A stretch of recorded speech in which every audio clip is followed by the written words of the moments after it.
Daniel Parsons. I got a short video. I'm at the very northern tip of the Long Beach Peninsula, and the waves further out, I think they're getting up to about 3, and then little smaller ones as you come in.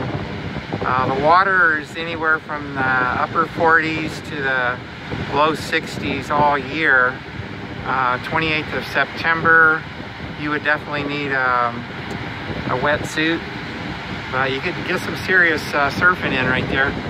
It's U.S. Fish and Wildlife land here, and Washington State Park. It's a Ledbetter State Park, and no development up here on the north end. I think that's really cool that they saved it for the public. God bless.